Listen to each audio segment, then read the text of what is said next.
El calcio, tenemos 50% de nuestro calcio que está activo, se llama ionizado. El 40% está unido a proteínas, a citratos y fosfatos.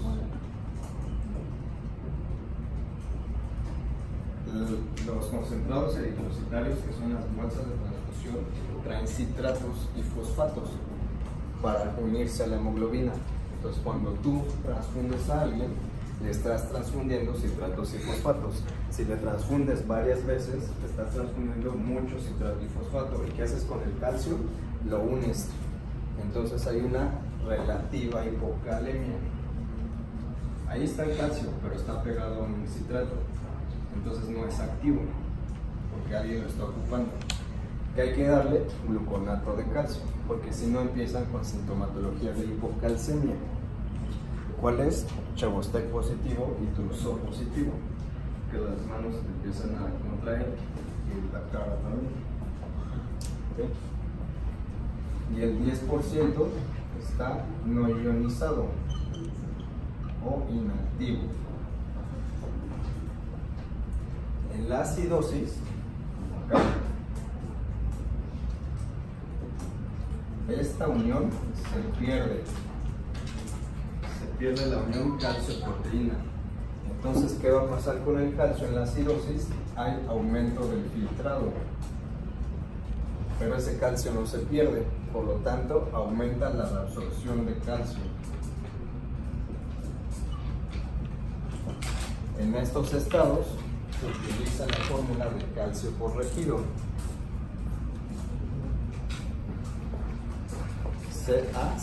CaC, calcio C corregido. La fórmula de calcio corregido es la albúmina ideal menos la albúmina real por 0.8,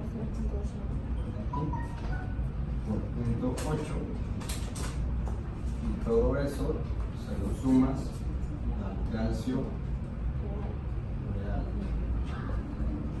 Y esa es la fórmula de calcio corregido. ¿Cuándo se saca la fórmula de calcio corregido? Cuando la albúmina está alterada. ¿Cuánto es lo normal de albúmina? 3.5 a 4.5.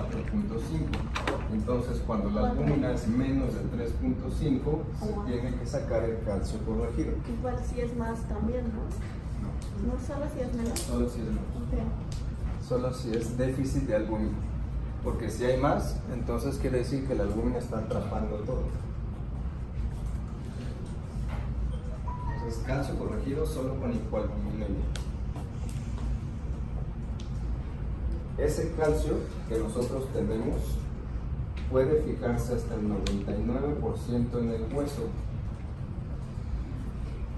Y en el hueso es activo el calcio, siempre se está remodelando. El 0.1% va a estar en el líquido extracelular y el 1% en el líquido intracelular.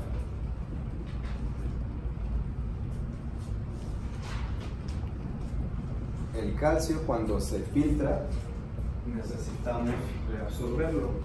¿Cuánto se va a filtrar? 99% se puede filtrar. Y el 1% se excreta, es decir, no se puede reabsorber. De ese filtrado, vamos a reabsorber el 65% en el asa de Henle gruesa ascendente. Del 4 al 9% lo reabsorbemos en el túbulo distal, en el túbulo colector, y la reabsorción en el túbulo proximal depende de la reabsorción de sodio y la reabsorción de agua.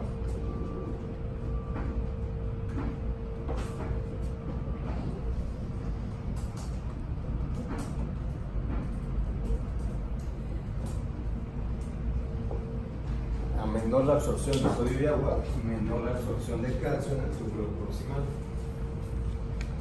Entonces, en una hemorragia uterina va a haber mayor reabsorción de calcio o menor reabsorción de calcio.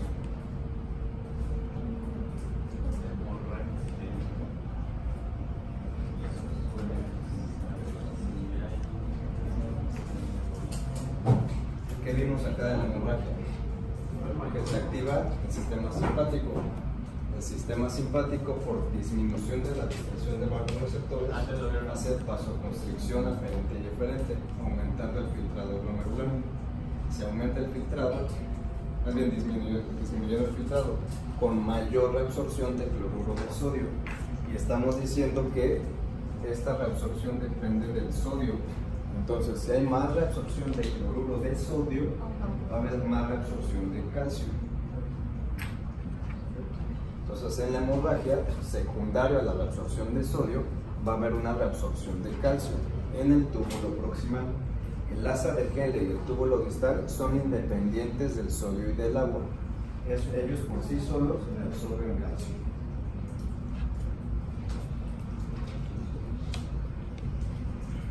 Este calcio también está regulado por la paratormona.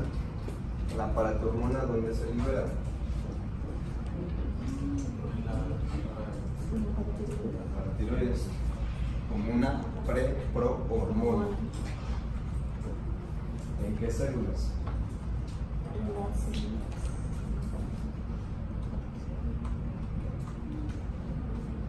Las células principales de la paratiroides.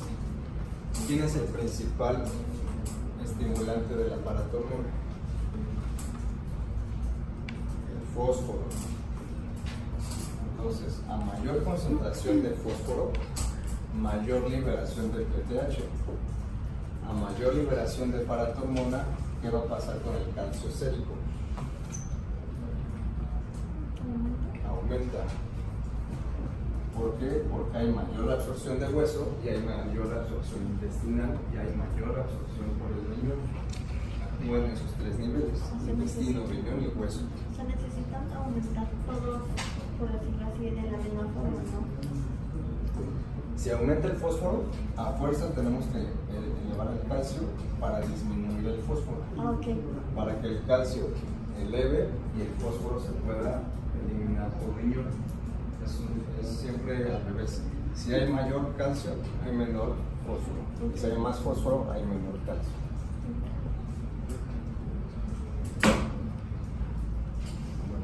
Y alguien que siempre va acompañado al calcio es el magnesio. Si hay falta de magnesio, va a haber en el corazón una arritmia. Se llama torsades de Pointes. ¿Cómo se corrige? Dándole magnesio. ¿Cuánto necesitamos de magnesio? Necesitamos de 200 a 350 miligramos por día. De eso que consumimos, solo la mitad se reabsorbe en el intestino, a nivel gastrointestinal. A mayor calcio, a mayor concentración de calcio sérico, tiene que haber mayor excreción de magnesio.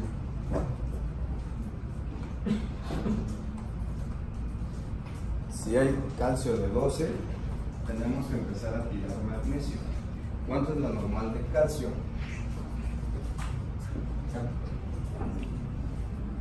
En la sangre.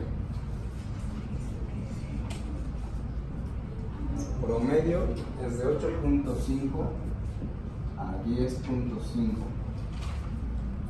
gramos por decilitro.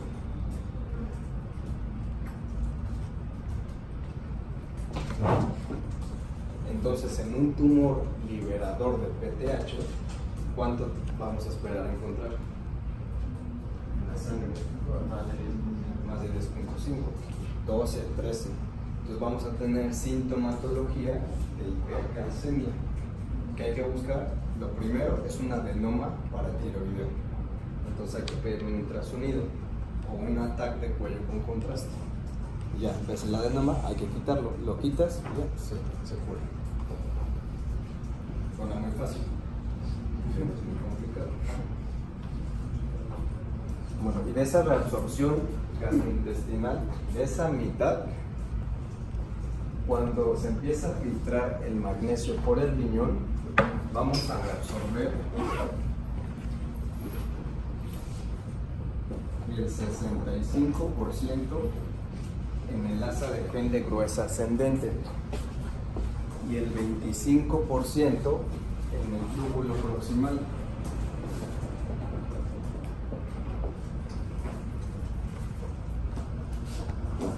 Ahí no entran el túbulo distal y el túbulo colector, solo proximal y asa de Henle.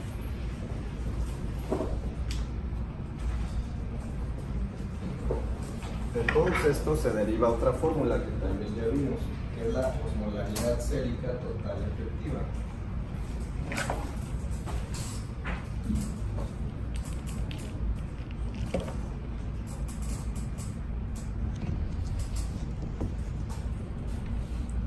¿Se acuerdan de la fórmula? Osmolaridad sérica total efectiva.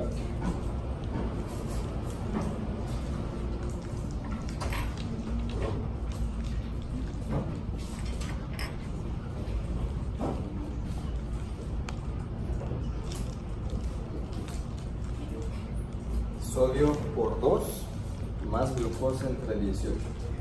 Primero es el sodio por 2 y luego ya le suman la división de glucosa entre 18. No es sodio por 2 más glucosa entre 18. Así se separa. Sodio por 2 y después le sumas glucosa entre 18. Y eso te da una equivalencia. Lo normal es de 280 a 310 miliosmoles por litro. Así se expresa. Menos de 280 es hipoosmolar. Más de 310 es hiperosmolar. Hay una enfermedad que se llama estado hiperosmolar hiperglucémico. Es una descompensación aguda de la diabetes. Entonces, ¿cuáles son los criterios? Que sea mayor de 310, que tenga glucosa sérica más de 600, y esos dos ya te dan el estado hiperosmolar, más de 310, hiperglucémico, más de 600. ¿Cómo regresa a su estado normal? Por insulina.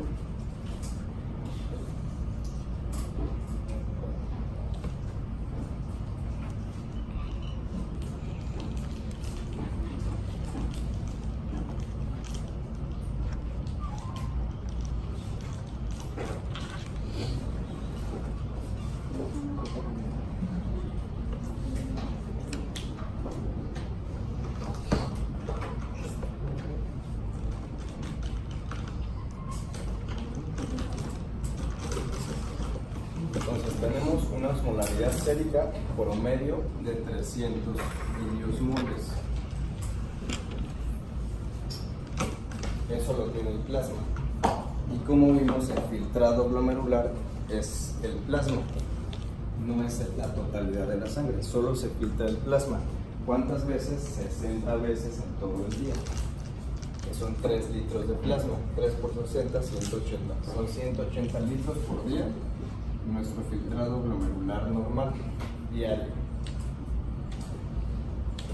Y tenemos en el plasma 300 miliosmoles. Estos 300 miliosmoles que tienen los 3 litros de plasma van a pasar al túbulo contorneado proximal.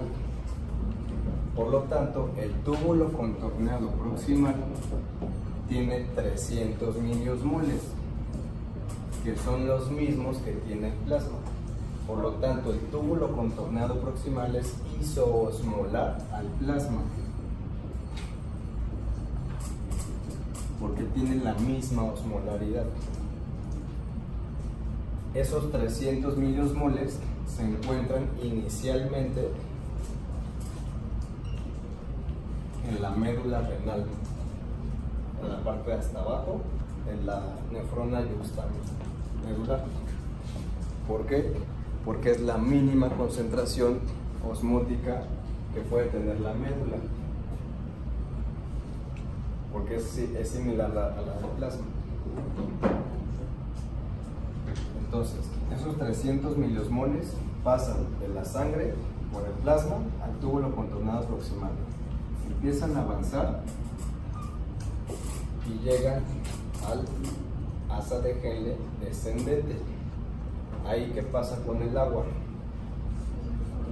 ¿Se reabsorbe o se secreta? Se reabsorbe. Acuérdense que es el principal lugar donde se reabsorbe agua. Entonces esos 300 miliosmoles aumentan o disminuyen. Aumenta la concentración. Como pasó por agua, dejó puros solutos, y los solutos son urea y sodio principalmente, pero hay calcio, oxalato, litio, ácido úrico, etcétera, etcétera. Pero los principales son sodio y urea. Aumenta. ¿Y qué va a pasar con esta osmolaridad? Va a aumentar. Esa osmolaridad pasa y llega hasta la porción ascendente gruesa de Henle.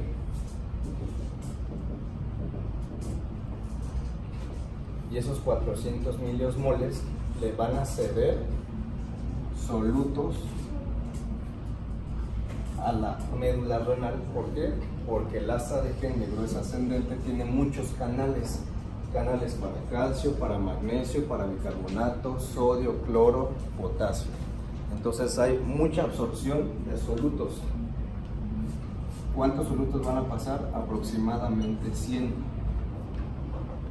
Y ahora vamos a tener 400 miliosmoles, y acá baja a 100, 300.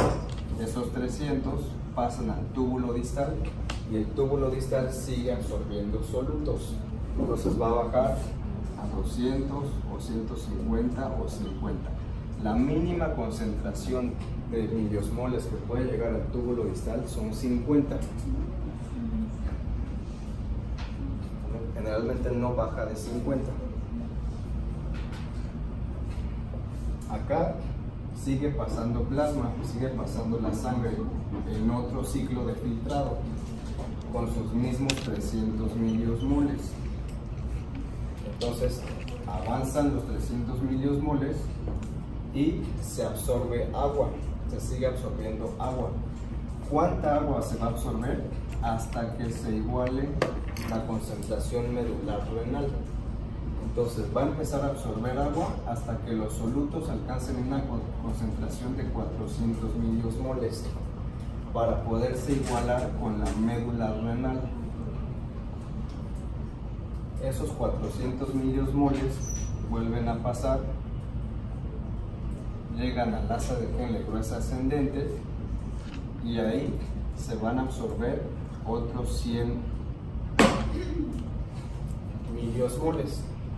Ahora vamos a tener un total de 500 miliosmoles en la médula renal, y acá tenemos otra vez 300. Sube, y a lo mejor acá tenemos 52. Ya no podemos tener 50, tenemos que tener un poquito más. Seguimos filtrando 300 miliosmoles. Pasa por el asa de Henle descendente, y ahora tiene que absorberse una cantidad de agua para que deje solutos en una concentración de 500 miliosmoles. Esos 300 se van a convertir en 500 porque tienen que igualar la médula renal.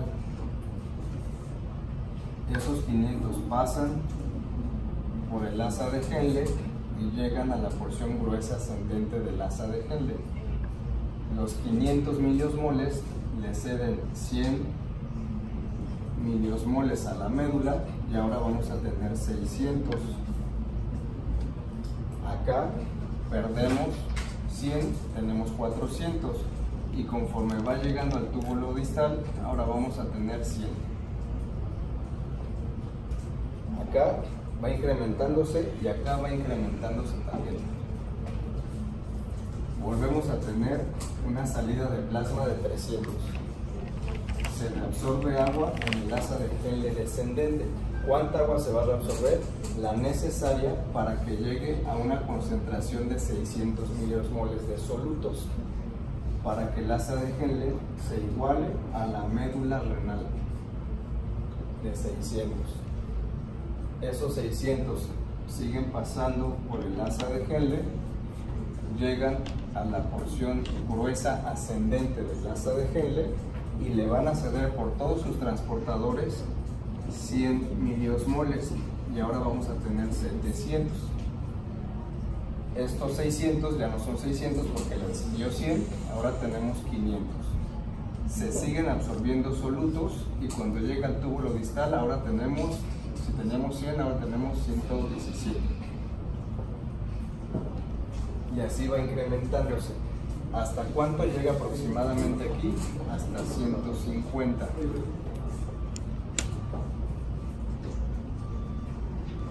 Así va a estar dando ciclos y ciclos y ciclos hasta que la médula renal llega a 1200 o 1400 miliosmoles.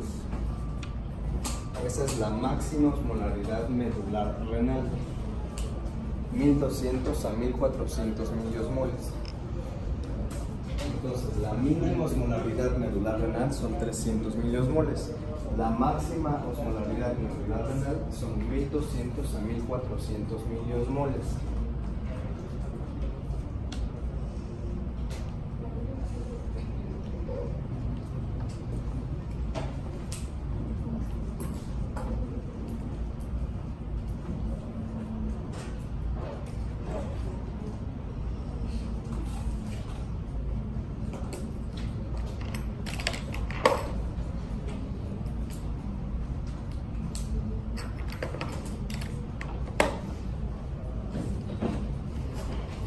Y acá sigue el túbulo distal y el túbulo colector.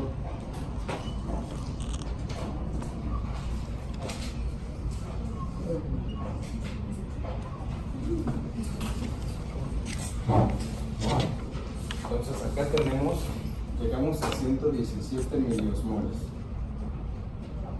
que es este número. Pero puede haber 114, 150, 148, siempre va a ir ahí incrementando, a partir de 50 hasta 150, 51, 51.3, 51.7, 52, 55, 51.6, así, hasta que llegue a 150. ¿De qué depende? De cuántas veces se filtra el plasma.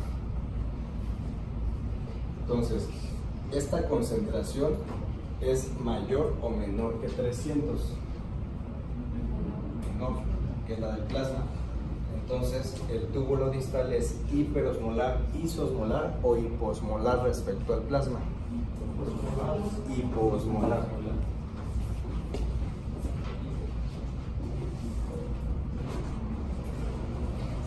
El asa de Henle gruesa ascendente es hiperosmolar, isosmolar o hiposmolar respecto al plasma. Hiperosmolar. Toda esta parte del asa de Henle maneja 400, 500, 600. Entonces es hiperosmolar.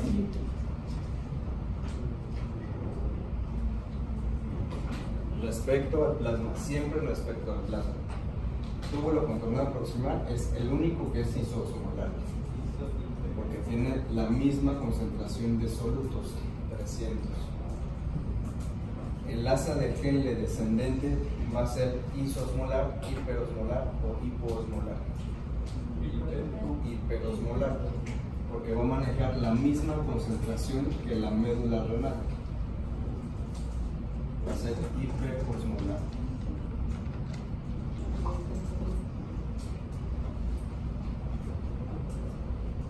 La única que es hiposmolar es el túbulo distal.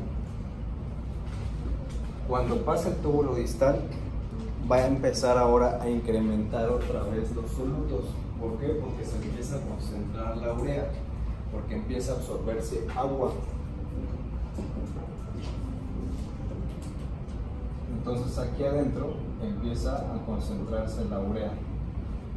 Ahora los solutos empiezan a incrementar. 117, 200, 300, 500. ¿Hasta cuánto van a incrementar? Hasta la misma concentración medular renal. Si tiene aquí 400, allá va a subir a 400. Si tenemos aquí 500, allá va a subir a 500. Entonces, esta es igual a la médula renal.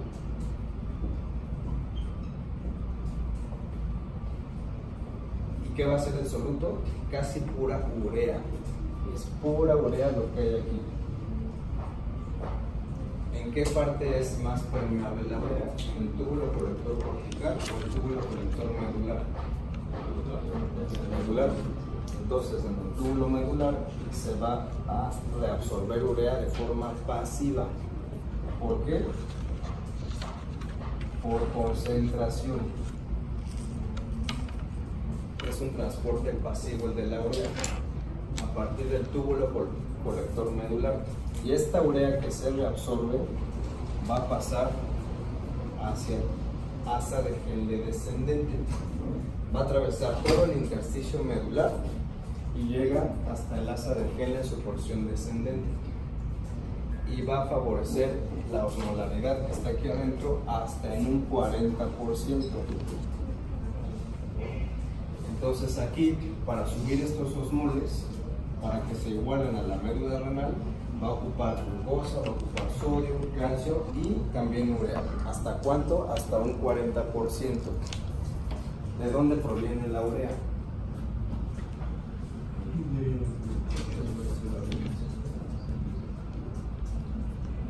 ¿Por qué formamos urea?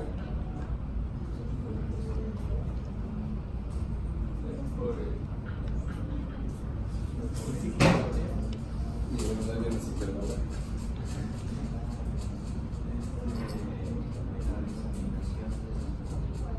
Por proteínas. Entonces, ¿qué pasa con un niño de África? No come proteínas, apenas come pasto. Entonces, si no come proteínas, ¿qué pasa con su riñón? No concentra la orina. ¿Por qué? Porque no tiene ese 40% de microosmoles que favorecen a los solutos que están causando la hiperosmolaridad. Entonces, pueden empezar a orinar sin estar concentrando ninguna orina y sin estar capturando ningún soluto. Se pueden deshidratar.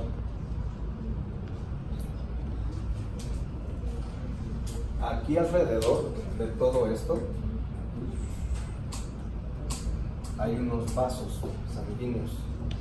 Esos vasos sanguíneos se llaman vasa recta. La vasa recta solo está en la nefrona yuxtamedular, no en la nefrona cortical. Entonces, en la nefrona yuxtamedular es donde se mantiene la osmolaridad medular renal, no se crea. La creación viene por el túbulo. Aquí solamente esos vasos sanguíneos permiten que no se disipe la información, pero no crea la osmolaridad, solo la mantiene. Mantiene que aquí tengamos 117, que acá tengamos 400, que acá tengamos 400, acá 400. Y que no aquí 300, aquí 500, aquí 200. Esa estabilidad de la médula renal la mantiene la vasa recta, para que no se fuguen los solutos. Bueno.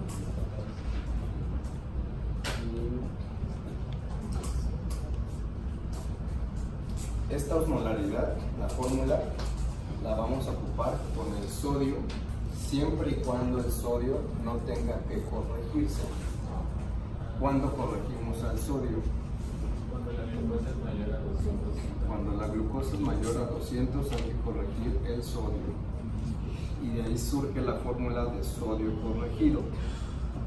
NaC, sodio corregido, que es glucosa menos 100, todo eso entre 100 lo multiplicas por 1.6 y todo lo que te dé se lo sumas al sodio real.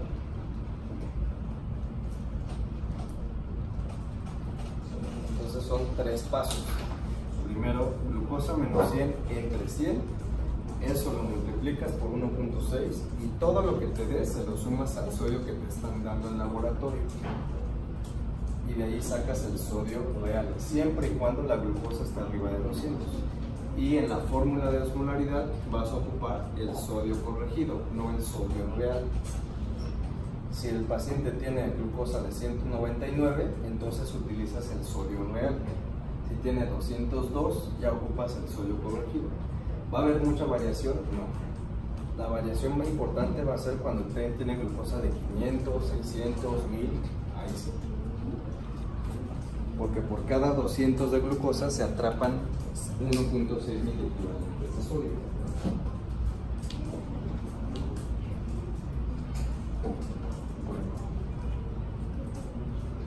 Y hasta aquí lo vamos a dejar por hoy.